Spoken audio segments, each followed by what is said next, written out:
दोस्तों, आज का दिन बड़े सगीर पाक हिंद के मुसलमानों के लिए बहुत इम्पॉर्टेंट दिन था और आज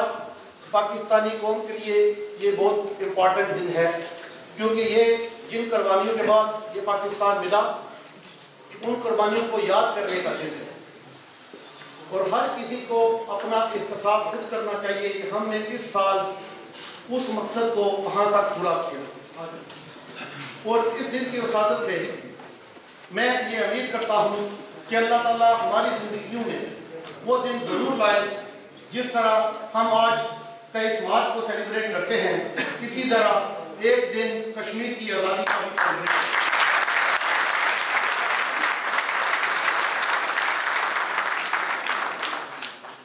और मैं अपने सब दोस्तों से इल्तिजा करता हूँ कि वो जिस फोरम के ऊपर काम कर रहे हैं बिला तफरीक कश्मीर बात को हर सतह के ऊपर उजागर करें, क्योंकि जब दुनिया में हर तरफ वार का मौसम है, वार के हालात हैं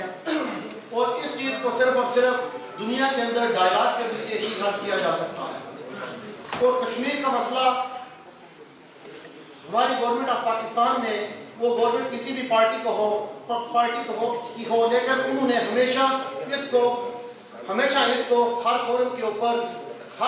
ऊपर डिस्कस करने की कोशिश की है। लेकिन 65 सालों के अंदर हमारी बदकिस्मती है कि जो इसमें पेशरफ्त होनी चाहिए थी वो नहीं हुई। लेकिन हमको दुरुस्त करनी चाहिए और हमें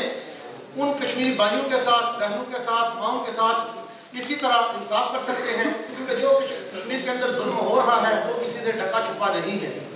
और मुझे इस बात के ऊपर फख्र है कि मैं अपनी इस्तात के मुताबिक जब भी मुझे कभी मौका मिलता है तो मैं कश्मीर के लिए ज़रूर आवाज़ उठाता हूँ और जो भाई भी इसके लिए आवाज़ उठाते हैं हम उनके साथ हर कदम चलने के लिए तैयार हैं।